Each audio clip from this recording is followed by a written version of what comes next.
Welcome to district exam. दोस्तों good morning everyone. आज है 6 जून 2022। आज हम बात करेंगे 6 जून 2022 से लेकर करंट अफेयर के जितने भी मोस्ट इंपोर्टेंट क्वेश्चन होंगे उन सभी क्वेश्चंस की। ये आपके वो क्वेश्चंस है जो आपके आने वाले हर कंपटीशन एग्जाम में आपकी हेल्प करेंगे। और इन क्वेश्चंस के पीडीएफ हमारे व्हाट्सअप ग्रुप और टेलीग्राम ग्रुप से ले सकते हो, जिसकी लिंक मैंने वीडियो के डिस्क्रिप्शन में डाल रखी है। दोस्तों मैं आपको बता दूं कि मैं वीडियो के लास्ट में आपसे क्वेश्चन ही पूछूंगा, जिसका आंसर आपको कमेंट बॉक्स में देना है। और अगर आप हमारे चैनल पर नए हैं तो प्लीज़ अपने चैनल को सब्सक्राइब कर लीजिए, जिससे कि आपका करंट अफेयर सबसे पहले आपके पास पहुंचे। तो चलिए आज की वीडियो की शुरुआत करते हैं। तो आज का पहला प्रश्न,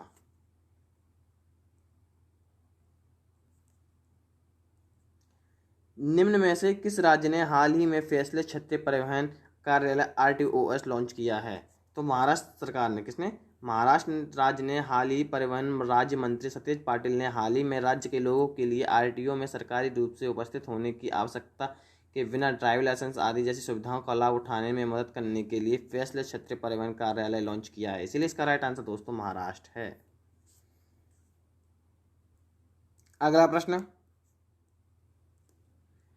केंद्र सरकार ने हाल ही में छात्रों के भविष्य के लिए तैयार करने के लिए उद्देश्य से कौन से अत्याधुनिक आयोजन की शुरुआत की है? केंद्र सरकार ने हाल ही में छात्रों के भविष्य के लिए तैयार करने के उद्देश्य से पीएम श्री शिक्षा, पीएम श्री स्कूल योजना बना रही है, जो कि राष्ट्रीय शिक्षा नीति एनईपी की प्रयोगशाला के रूप में काम करेंगे। इन स्कूलों में भविष्य के लिए बेंचमार्क मानकों को बनाने के उद्देश्य की रचना की जाएगी। इसीलिए इसका राइट आंसर दोस्तों पीएम श्री स्कूल है। अगला प्रश्न, निम्न में से किसके द्वारा जारी एशिया यूनिवर्सिटी रैंकिंग 2022 में भारतीय विज्ञान संस्थान बेंगलोर 42वें स्थान पर रहा है? तो टाइम्स हायर एजुकेशन, किसके?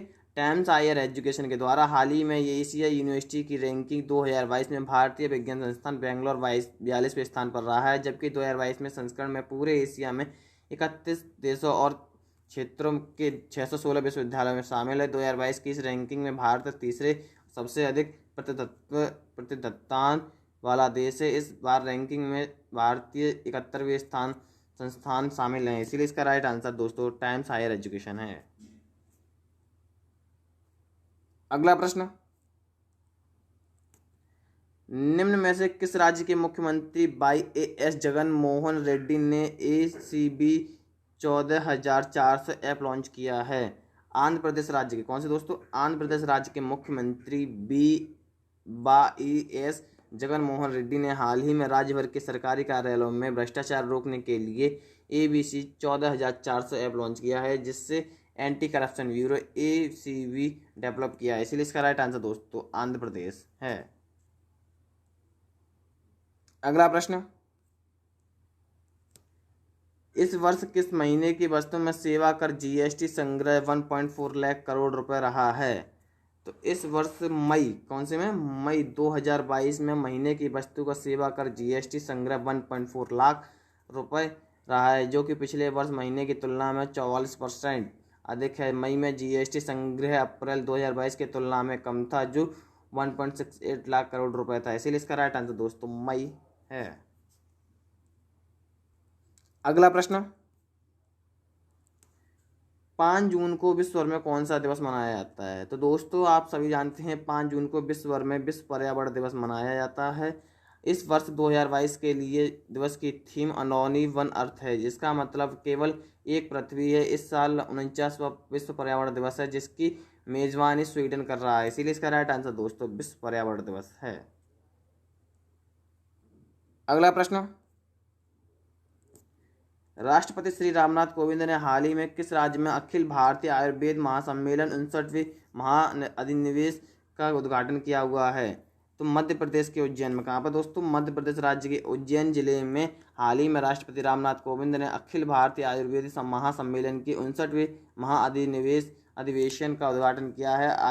आयुर्वेद का अर्थ है संस्कृत जीवन का विज्ञान। पूरे विश्व में अनेक प्रकार की चिकित्सा प्रणालियों का वर्णन करने के लिए 35 शब्द का प्रयोग किया जाता है। इसलिए इसका राइट आंसर दोस्तों मध्य प्रदेश है। अगला प्रश्न, हाल ही में किस राज्य सरकार ने पेपर स्टैंप की जगह ई स्टैंप शुरू करने का फैसला लिया है? तो दोस्तों पंजाब सरकार ने। किसने? पंजाब सरकार ने हाल ही में राज्यों की दक्षता और राज्य के राजस्व की चोरी रोकने के उद्देश्य से पेपर स्टैंप की जगह ई स्टैंप शुरू करने का फैसला लिया है। इसके बाद किसी मूल्य वर्ग स्टैम्प पेपर अब ई स्टैम्प के माध्यम से प्राप्त किया जा सकता है। इसीलिए इसका राइट आंसर दोस्तों पंजाब सरकार है। अगला प्रश्न, निम्न में से किस बैंक ने ऑफलाइन डिजिटल भुगतान पर फ्रेमवर्क जारी किया है? तो भारतीय स्टेट बैंक ने। किसने दोस्तों? भारतीय स्टेट बैंक ने हाल ही में डिजिटल मोड पर एक छोटे मूल्य पर ऑफलाइन लेनदेन के लिए फ्रेमवर्क जारी किया है, जिसके मुताबिक किसी भी चैनल या साधन जैसे वॉलेट, मोबाइल रिचार्ज एवं डिवाइस कार्ड फोन का प्रयोग करके ऑफलाइन भुगतान किया जा सकता है। इसीलिए दोस्तों इसका राइट आंसर भारतीय स्टेट बैंक है। अगला प्रश्न, बी.एस. पाठनिया ने हाल ही में भारत के तटरक्षक बल में कौन से महानिदेशक के रूप में पदभार ग्रहण किया है? तो हाल ही में सेवानिवृत्त हुए कृष्ण स्वामी नटराज की जगह बी.एस. पठानिया ने हाल ही में भारतीय तटरक्षक बल के 24वें महानिदेशक के रूप में पदभार ग्रहण किया है। बी.एस. पठानिया 36 साल के अधिक से कैरियर में पठानिया के कई महत्वपूर्ण नियुक्तियों को दूर तट पर कर रहे हैं। इसीलिए इसका राइट आंसर दोस्तों 24वें महानिदेशक है। अगला प्रश्न, निम्न में से किस जल मेट्रो परियोजना के लिए पहली बैटरी से चलने वाली इलेक्ट्रिक नाव निर्मित की गई है? तो कोच्चि जल मेट्रो परियोजना ने, कौन सी? कोच्चि जल मेट्रो परियोजना ने हाल ही में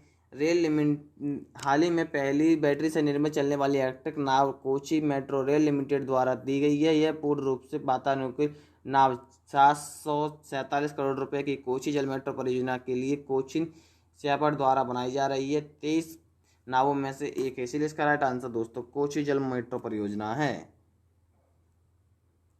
अगला प्रश्न, प्रधानमंत्री नरेंद्र मोदी ने हाल ही में किस शहर में मेजर ध्यानचंद स्पोर्ट्स यूनिवर्सिटी की आधारशिला रखने की घोषणा की है?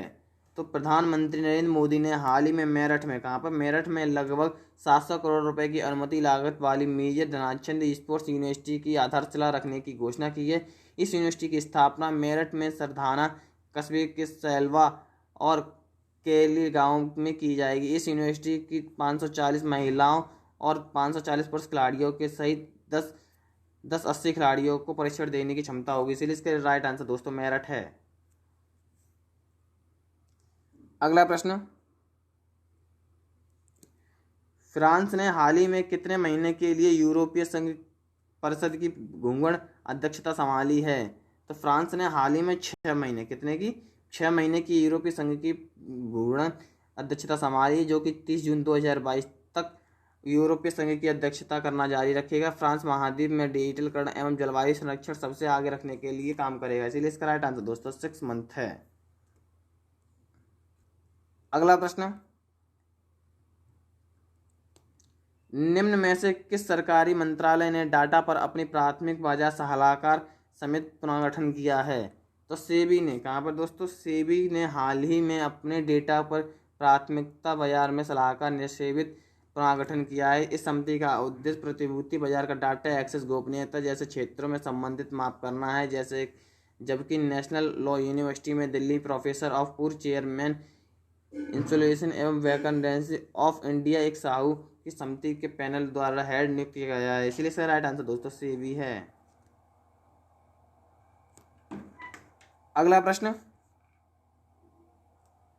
भारतीय रेल सेवा किस वर्ष बैच के विनय कुमार त्रिपाठी को हाल ही में रेलवे बोर्ड का नया अध्यक्ष मुख्य रूप के कार्यकारी अधिकारी नियुक्त किया है? तो भारतीय रेल सेवा ने सन 1983 दोस्तों, कौन से? सन 1983 बैच के विनय कुमार त्रिपाठी को हाल ही में रेलवे बोर्ड का नया अध्यक्ष और मुख्य कार्यकारी अधिकारी के रूप में नियुक्त किया है। वे भारत में वर्तमान में रेलवे बोर्ड के अध्यक्ष पर भूतपूर्व पूर्वोत्तर रेलवे महाप्रबंधक के पद पर कार्यरत हैं। इसीलिए इसका राइट आंसर दोस्तों 1983 है। अगला प्रश्न, जैसा कि दोस्तों मैंने आपसे वीडियो शुरू करने से पहले बोला था कि मैं वीडियो के लास्ट में आपसे क्वेश्चन पूछूंगा, तो ये वही क्वेश्चन है जिसका आंसर आपको कमेंट बॉक्स में देना है। तो दोस्तों क्वेश्चन है आपका, निम्न में से किस देश ने हाल ही में एक फ्रिगेट से लगभग 10 नई त्रिकोणीय मिसाइलों का परीक्षण किया है? तो दोस्तों इसका आंसर आपको कमेंट बॉक्स में देना है, जिसका आंसर मैं आने वाली वीडियो में आपको क्लियर कर दूंगा दोस्तों। और वीडियो आपको थोड़ी सी अच्छी लगी है तो अपने चैनल को सब्सक्राइब करें, वीडियो को लाइक करें, वीडियो पर कमेंट करें। जय श्री श्याम। अगली वीडियो के लिए वेट करते हैं।